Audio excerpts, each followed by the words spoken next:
Hi, Lawanda, and welcome to her break room. Morning, Dr. Cox. Thank you for having me on the show. I'm really excited about the conversation we're going to have this morning. Can't wait.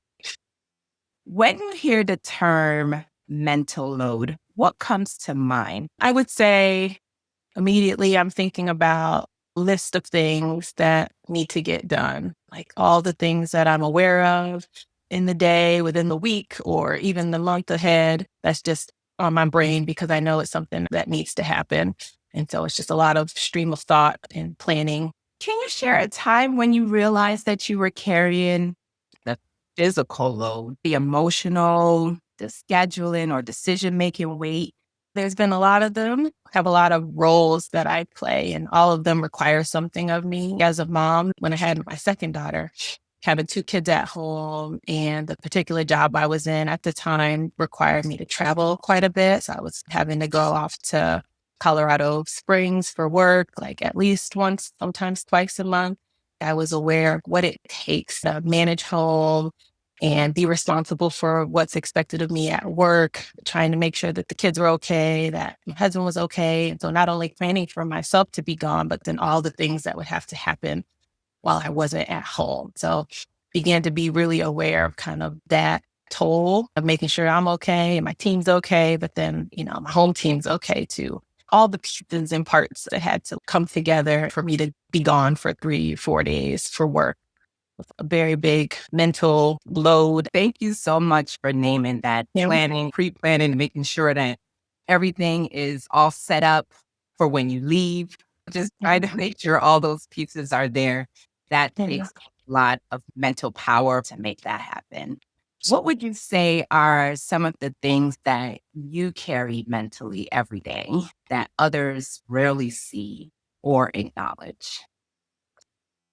I think it's a lot of thinking about all the things that I've said yes to in terms of roles, because most of them are choices. We have the choice of the job that we have, said yes to marriage and having children, and then all the things that you layer on top of that. For me, it's thinking about what their schedule needs to look like and how we're going to make that work during the week, and thinking about what groceries need to be purchased, the birthdays that are coming, and what the plans are going to be so that I can ensure my kids are going to be happy and excited about something they were looking forward to. I'm thinking about the summer, all three kids being able to be in camp. It's not something that you could wait for. You have to be planning months in advance. Every day is usually just thinking about all the roles that I have and what I've said yes to. When you say yes to something, then it becomes an expectation. I don't want to disappoint those that are expecting me to show up. So I'm always thinking about, what did I say yes to that I got to get done today so that I don't disappoint myself or leave somebody feeling like they didn't get the best of me. Oh, wow. You really just described what so many women are quietly managing. Those yeses that we give with all good intention, they come with a lot of mental planning and making sure that we can show up emotionally for that yes. What I think the mental and emotional load often goes so unspoken or unnoticed by our families, workplaces, by our relationships. I really think that everybody's got their own loads to carry. I think everybody is generally aware of the things that they themselves are responsible for, and maybe don't have that situational or emotional awareness to tap into what someone else may be juggling. If it's not their responsibility, they're not going to necessarily prioritize that in their thoughts. So you got to be a little bit aware of the relationships that you have. They may not be aware that they have to ask or offer. It's just the reality. So I think it doesn't go talked about because usually people are just kind of focused on themselves and their own personal yeses and things that they might have on their plate or on their minds. They're not necessarily thinking about, oh, let me call her up today. I know she's got 1,200 things that she's responsible for. Let me see if there's a way that I can help. It's on me to ask and to be aware. When you're comfortable, like with your girlfriends, you may talk about it more. I think it's finding those safe spaces. But on the day to day, people are just trying to show up and do the best they can for themselves. And that is why some of this can be so heavy. The silence can be so heavy because we're also thinking about other people. We don't want to give them our stuff, let them know Yeah. what we're carrying, because we're also thinking about perhaps they have their own weight to carry. We're holding on to it. We don't want to unload it or offload it to the next Someone person. else. Oftentimes at that point, you're feeling the weight of all the things and it's becoming stressful, just hard to carry by yourself. Somebody told me once, it's not for you to tell me what I can help you carry. As a friend, come to me, let me be a safe space, and I'll tell you if I don't have the capacity to help you. Like, don't just assume you know what's happening in my life or what I have space for. If you need something, pick up the phone and call me. It's having those communities, that safe person or people that you can lean on, and that expectation that you can share with each other. But everybody's not going to be able to hold you in that space. That is such a good point. Sometimes, even when we do try to ask for help, that guilt and that shame creeps in on us when we are thinking about even asking for that help. Have you ever felt guilt or shame around asking for help or taking a break? And what did that feel like for you? I would say come more in the form of guilt or shame, just trying to prioritize me, especially when it's the kids. I could have a busy week and just really be tapped out. And my youngest will want to come play with me or do the thing, or can we go here? I'm just like, I have no more left to give to this day. I'm tired. I can't think of anything else I'd rather be doing but laying down. And it might not happen often, but in those moments where I just need time for myself, it does feel guilty because there's this trade. There's my kids that are still like wanting me for something or to just be with them, to spend time. And sometimes you just have to recognize I just don't have it to give. And hoping that they understand that doesn't take the guilt away. I feel guilty that I can't always show up for them when they want me to, but I do the best I can every day. Yeah, that mom guilt is real. 100%. Thank you so much for being vulnerable and bringing to light something that a lot of moms carry. That is the honesty and vulnerability. We need to just letting each other know, listen, my baby wanted to spend time with me today and I just didn't have it. We need to be able to be honest, not just with ourselves, but with others, and normalize that experience. It's just funny because thinking back to the different roles, Lawanda at work doesn't have challenge trying to prioritize and delegate. If there's a laundry list of things that get done, you have a team and people are expected to perform. So I can pass off tasks. I can say, I've got this on my plate. I can't take something else. I'm going to have XYZ person handle that. There might be a little bit more ease on the work side of things versus home. Maybe it's the level of expectation that people have of you. I care more how my family feels about how I show up for them. Not to say I don't care at work, but it weighs more to know that I'm showing up and being who I need to be for my family. You want to be that at work too. Don't get me wrong. What you just said about the emotional highs that you have at home and the weight that you have at home. How does this weight impact you physically, emotionally, or even spiritually? It's probably a little bit of all of it. I can see myself when I'm carrying a lot. I start to get very shut down.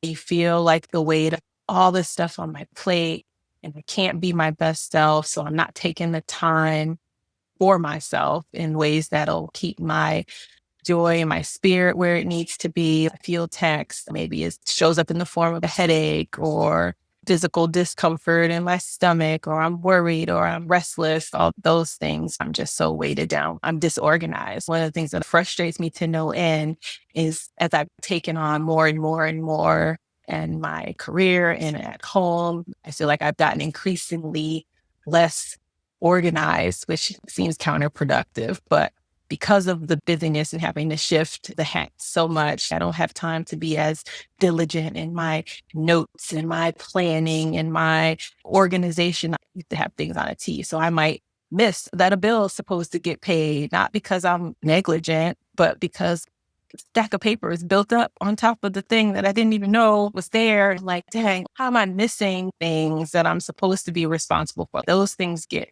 hard and frustrating. Sometimes you can just have taken on so much that the things you really try to prioritize start to fall apart. That was on point. You talked about the physical aspects of the weight. Our body does keep the score. We're carrying a lot. Our body holds on to it.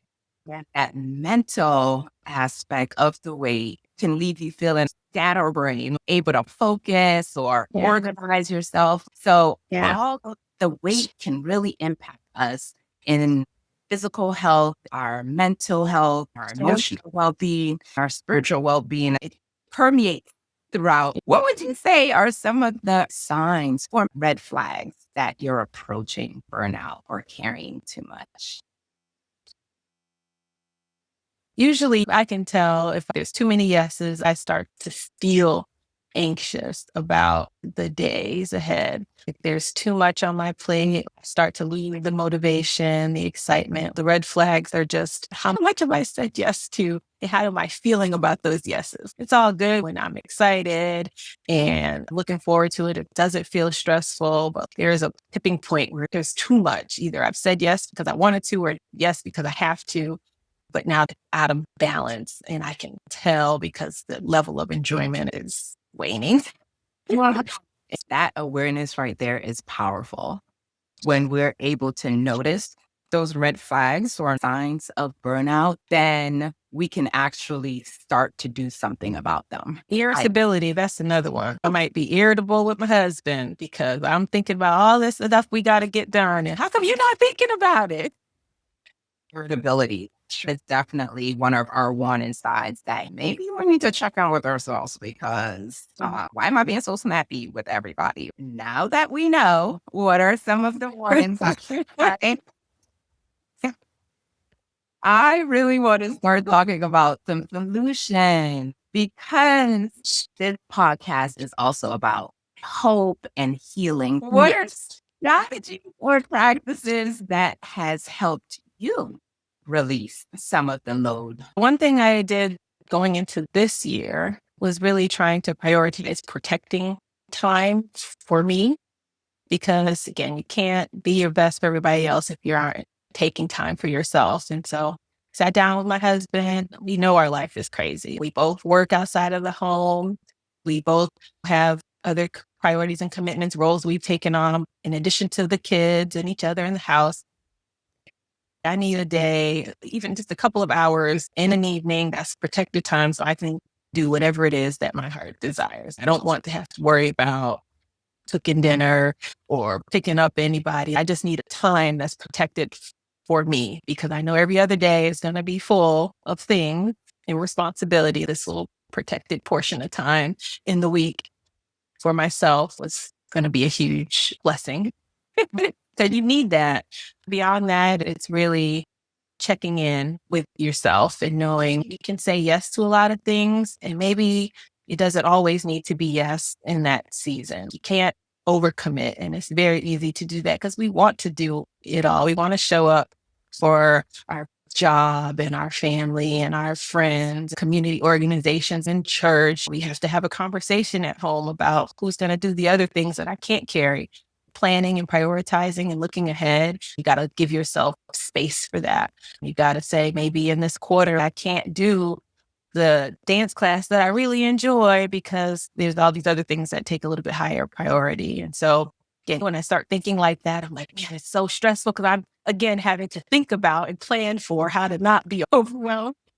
There's even a load in that. Like, why can't I just show up every day, like just carefree? But that's not realistic. Like, the best we can do for ourselves is to be honest and to try to look ahead and think about what can we responsibly carry, be willing to say no to some things, and then communicating with your safe spaces, whether that's your husband, best friend, or parent, somebody that you know is going to be able and have capacity to show up for you and offer relief if there's things that you need help with. Don't be so, I got to do it all.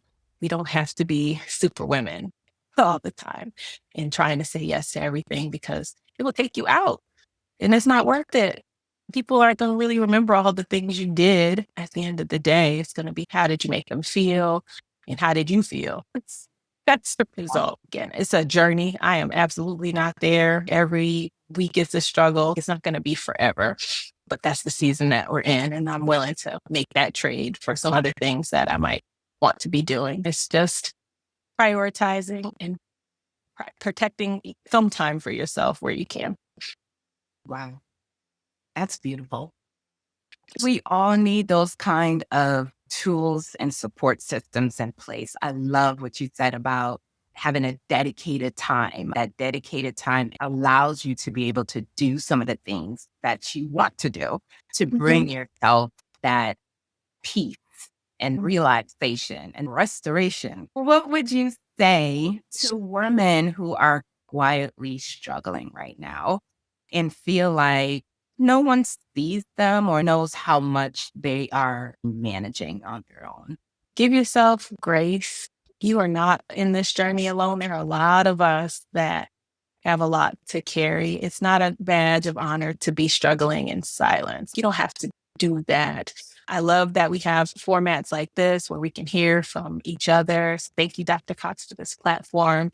It's important that we give ourselves grace. And every day, we're not going to get it right. It's important to know that we're not in the journey alone.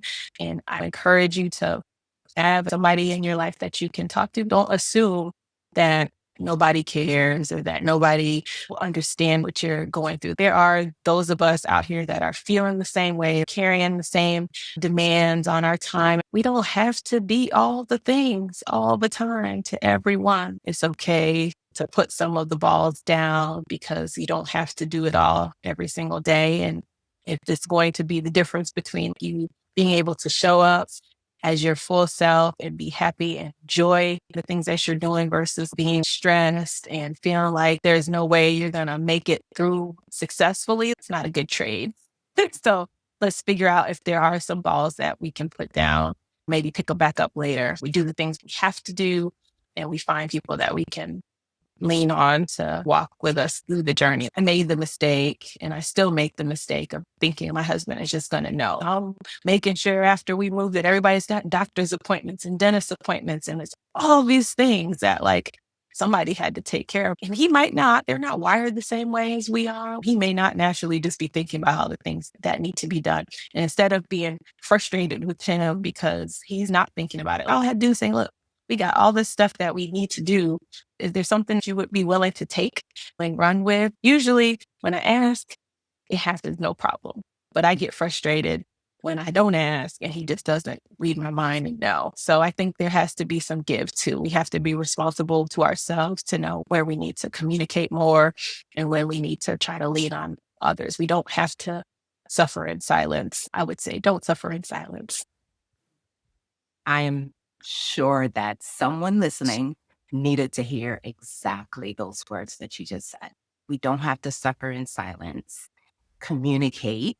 People can't read our minds. Having to ask is annoying. It is, but probably have just gotten to that point of frustration. So I try to avoid that if you can. Last question. What is one belief you had to let go or maybe still working to prioritize your own life? I think the most practical one was that everything doesn't have to be perfect and in its place at the end of the day. Is everybody alive and well? It doesn't have to be perfect. You watch your parents growing up, and maybe some of you are still very stickler about this, but if the kitchen isn't closed down and pristine come morning, it's okay. I had to be okay with realizing it doesn't all have to be perfect and tied up with the pretty bow before I lay my head down, because that's where exhaustion really can set in. And I think sometimes we strive for things to be perfect and in its place, and sometimes that's just it's not necessary. Like, I don't have to plan out what every meal is going to be for them. I don't have to take out every outfit. They might not look like I would have liked them to look. but they made it to school on time. And that's okay. They were in good hands. So laying down that expectation that things had to be done perfectly and in order or my way provided me a lot of freedom. I remember those days when I used to leave the list, step 1, step 2, step 3, whenever I travel. And mommy is gone, but I can do that. My wife is gone, but I can do this. It gives them a level of empowerment. Absolutely. When we do the opposite, it takes that away from them. That is something I think that a lot of us struggle with, that we learn over time. If we have somebody that's listening today who is still in that struggle, hopefully they can hear these words and know that it's okay. They're okay. They are going to be fine. The children are more resilient than you know. They're going to be fine. Just so. I want to thank you so much, Lawanda. Thank you so much for your honesty and your wisdom and your willingness to speak to the things that so many of us carry and rarely get to name. I think you did an amazing job naming some of those things today. You've given us all permission to pause and reflect and say the things that need to be said so that we can lay down some of this load. You were amazing. Thank you so much for the invitation, Dr. Cox. This has been a fun conversation. It's a heavy topic. It's an important topic. I'm so grateful to have had this space and time with you to share some of what I've been learning along the way. This is an ongoing journey. I certainly don't have it all figured out. Some days, some weeks are better than others. To know that there are many others going through similar, I just appreciate that time to share. And hopefully it provided some wisdom, help somebody think about things differently. Thank you for letting me be a part of it. You are absolutely welcome. This is it's such an awesome format. I love this. Thank you. If today's episode spoke to you, I want you to know that you are not alone, because you heard it here. We've experienced it too. The invisible load is real. And we want to be able to acknowledge that. This is a space where we can get some tools, learn how to release and relinquish and let go of some of that weight that we've been carrying. Be sure to subscribe and share the Her Break Room podcast for any other woman that you know that might be needing to hear this message. We will be back here regularly, but in between time, I will be releasing some take a break moments. These moments are going to be super special for your mind and body. So stay tuned for those. Until next time, remember to take care of yourself, be well, and don't forget to breathe.